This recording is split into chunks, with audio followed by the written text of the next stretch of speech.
that information under contacts at getagameplan.org. You can also get that information by going through the 211 system, as I just mentioned.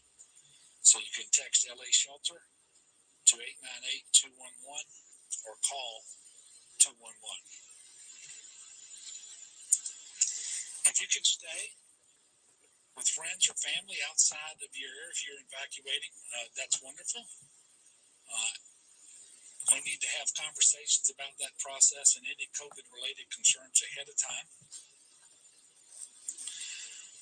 I would urge people that if you're evacuating, perhaps from coastal Louisiana, don't have as your destination, if at all possible, a location in the Baton Rouge or Lafayette areas.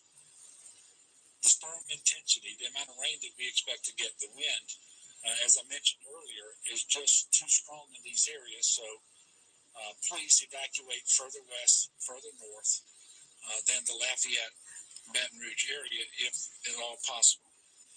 Hello. When you evacuate with essential items you're going to need if you're away from home for an extended period of time, including food, water, PPE, medicine, your pets. If you have questions about what you need to do to prepare to evacuate, to include any oxygen needs that you might have because of a health issue, you can call 211. I don't have all the COVID numbers for you today because it's a Saturday. We don't typically report them. What I can say is currently we have 2,450 individuals hospitalized across the state of Louisiana with COVID-19. And I'm very thankful that that's a drop. That's a drop of about 20% in the last 10 days. And that's very helpful. And that's Governor Edwards of Louisiana holding a news conference there on the developments regarding Hurricane Ida, urging people in the area and the path of the storm to start making preparations now, either evacuate or if they have to stay in place, that they understand what they need to do in order to survive. I want to bring in our reporters who are on the ground covering this storm. CNN's Derek Van Dam is in Houma, Louisiana, and CNN's Nadia Romero is in New Orleans. Derek, Houma is right there in the storm's forecasted bullseye. What are you seeing there? Yeah, people are getting out, and especially when you hear ominous words and sentences from the governor of Louisiana stating that this could be one of the strongest storms to strike Louisiana since the 1850s. That really was quite profound when he said that. Of course, we had 4 named tropical storms just last year, and you got to remember what those storms, including Hurricane Laura, did to the coastline here. It completely altered the geography, meaning that they don't have the buildup natural barrier for coastal storm surge within this area. Terrebonne Parish, where I'm located, under a mandatory evacuation order starting at 6 a.m., curfew starting at 6 p.m. this evening. People are doing their last-minute preps. If they've decided to stay, they're trying to protect their life and trying to protect their property and their assets. Check out these individuals sandbagging. And let me just give you some context here. It is extremely hot. It is extremely humid. We've got women, children, and of course, men who are out here working tirelessly to fill these sandbags so they can indeed protect their homes. Of course, this impending disaster for southern Louisiana is all unfolding amongst the backdrop of a global pandemic. The governor was mentioning it just now. Louisiana has been hit particularly hard with this pandemic. We have a low vaccination rate, around 41% of adults vaccinated within this state, and a high level of hospitalizations within the area. So that is going to complicate matters. We have simple threats here. I'm only 10 feet above sea level where I'm standing, so storm surge is going to be a concern. Even though I'm 10, 15 miles from the Gulf of Mexico, that water has the ability to funnel bayous that you see behind me. We have nearly 100 levees, or I should say gates, that are currently closing right now to help protect this particular area. The Mongonza levee system here is a levee lock and floodgate protection system that was built in 2013 to protect the Terrebonne Parish and its residents, as well as designed to provide up to a 1 in 100 year storm surge event. So that's up to a Category 3. And Jim, we know this is forecast to be a powerful Category 4, so it will be testing the limits of that system. Back to you. It is certainly a dangerous storm. Let me go to Nadia Romero, who is in New Orleans. Nadia, how are things looking there? Obviously, I see the sun. The hits hitting just you keep right on there. coming, That right? is obviously not how things are going to be in about, hours from now? No, you're right, Jim. And we had an outer band that came through about an hour and a half or so ago, and this area just cleared out with people realizing, oh, wow, there really is a hurricane coming through. Now we have the sun out, which gives people this false sense of security that they have more time to prepare. But we just heard Governor Edwards there from Louisiana telling people now is the time to prepare, to move out if you can, saying that wherever you sleep tonight is where you better ride out the storm, because we're not sending emergency crews to your house to help you in the middle of that storm. And we're seeing people prepare. So this is obviously a tourist destination. We've seen a lot of people with their luggage getting kicked out of their hotels, trying to make their way to the airport or on the road so they can get out back home or to higher ground. Take a look at businesses here in the French Quarter. They have all just boarded up their shops, just like this.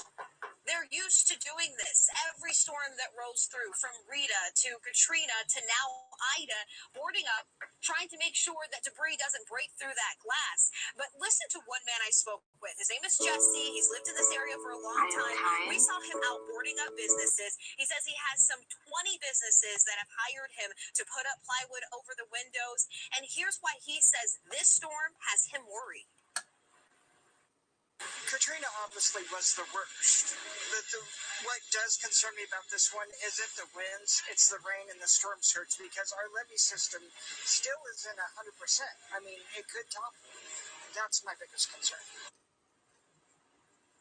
And so this area here in the French Quarter is a little bit higher than some of the other areas that I know, Jim, you remember from Hurricane Katrina, like the lower Ninth Ward that was decimated during that storm. We're a little bit higher ground, but Jesse tells me even when you just have a thunderstorm roll through, you can still have flooding. So they're especially concerned about that storm surge and the flooding that could happen in this area.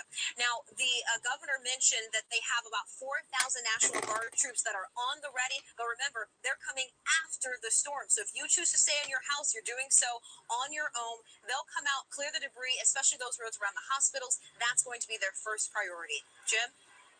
All right, Derek Van Dam, Nadia Romero, thanks for those reports. Coming up next, we're going to be going to Afghanistan. The Pentagon says 2 high-profile ISIS targets were killed in a U.S. drone strike overnight. CNN has an exclusive look at all of this next. You're live in the CNN newsroom.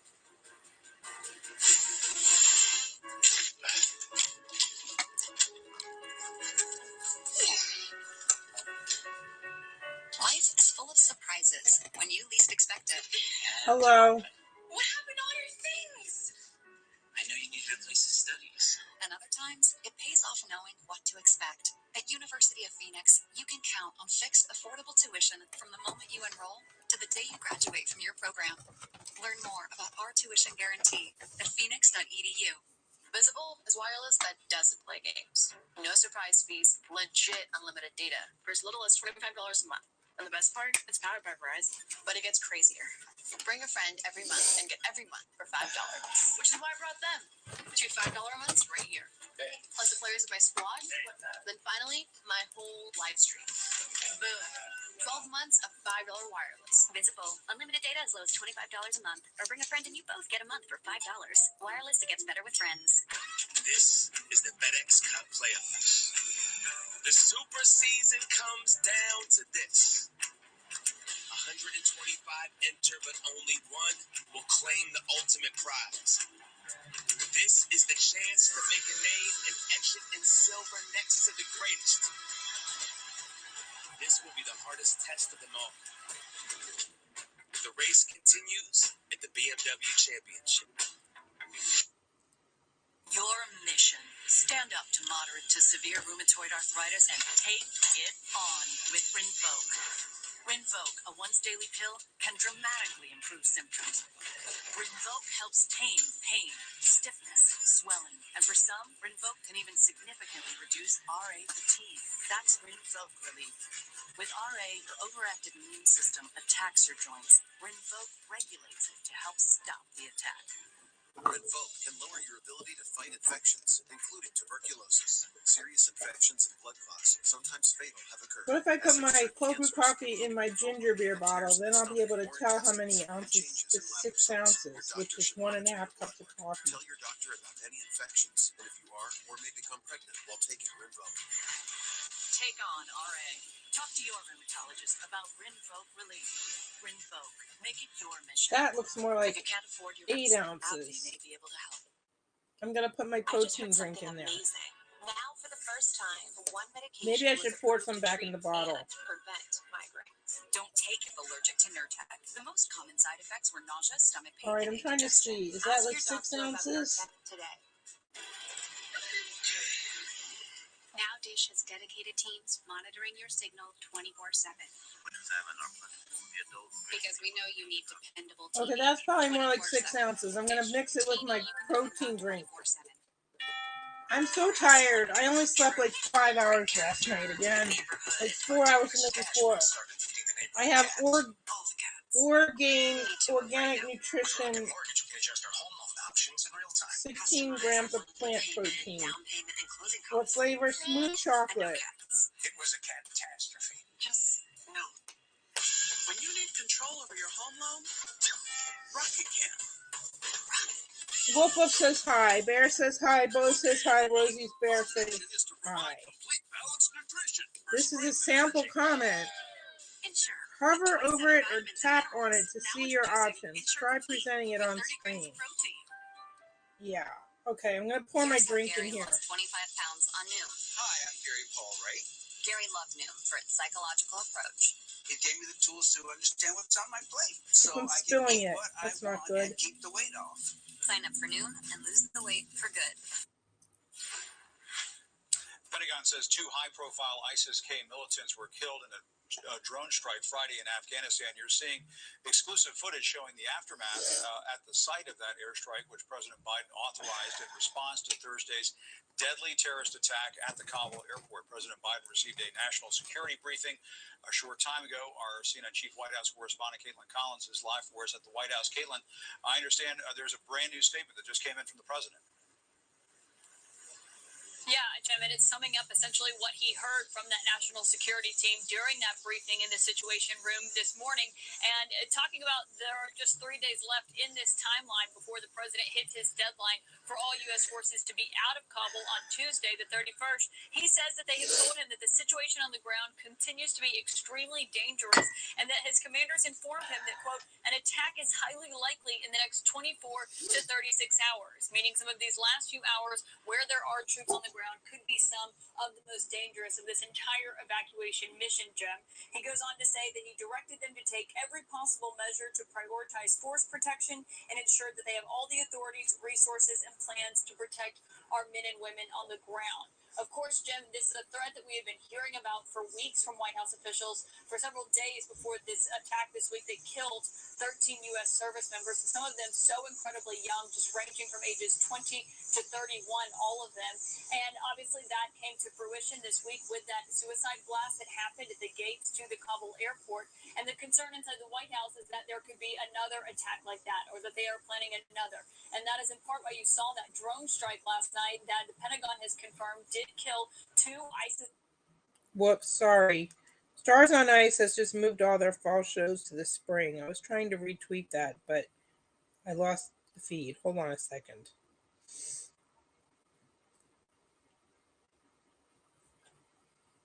Today, Jim, which we should note is the first time he's commented on that drone strike. He says that it will not be the last. He said, we will continue to hunt down any person involved in that heinous attack and make them pay. Whenever anyone seeks to harm the United States or attack our troops, we will respond, and that will never be in doubt. Of course, that is of high concern here at the White House as these few days are winding down, because what the Pentagon confirmed this morning is that they are in the retrograde period, which essentially means that they are starting to draw down those thousands of troops who remained on the ground as of Friday, also their resources, Jim. And so that is why they are so worried that the next few days could be the most dangerous for those forces, as they are still trying to evacuate people, something that we've seen other nations, France and the United Kingdom, bring those evacuations to a halt given the situation on the ground.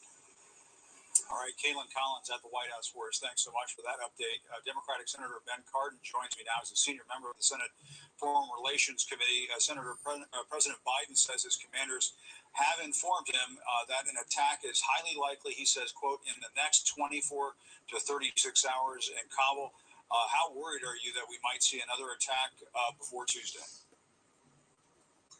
Well, Jim, we know it's a very dangerous situation at the airport, around the airport. We have control of the airport, but outside it's dangerous. We know that we rely a lot on the Taliban on who can get close to the airport. That's not an area of comfort to us. So I think it's extremely dangerous. I think the president's right. Our first priority is force protection, to protect our men and women who are serving in Kabul. We also are going to try to get out as many people as we possibly can in these last couple of days.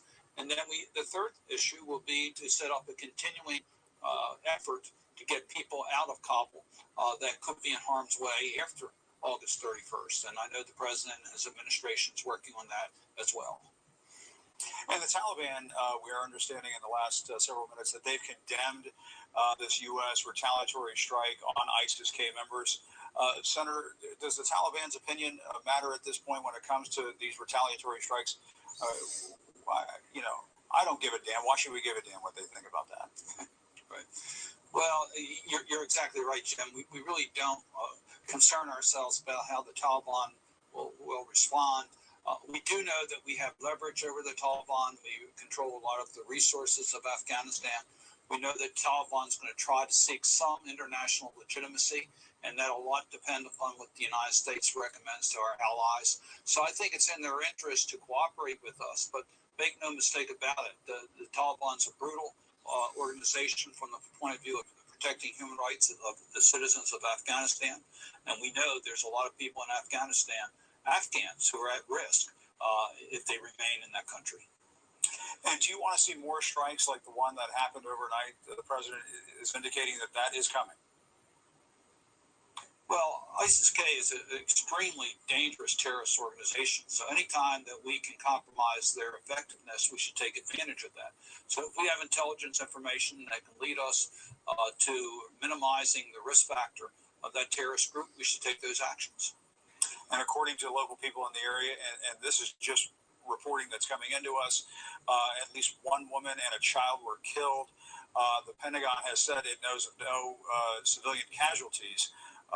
But that is what we're hearing. I suppose that is the expectation in some of these situations, that there might be civilian casualties. There's always risk factors. We know that we take extreme precautions to avoid those types of casualties, and we also cannot trust the information in which being made available, particularly by the terrorist groups themselves. So their claims may not prove to be correct. We do know that we take those precautions against collateral losses, civilian losses, and that we try to have as much transparency as possible to recognize our responsibility. And Senator, I guess senators were briefed on Afghanistan yesterday. What questions did you have? What did you learn? How long have I been on here? Any new information come up? 18 minutes. First, Jim, of course, our condolences to the families of the soldiers who were killed. That was a good part of our briefing to express our collective sorrow.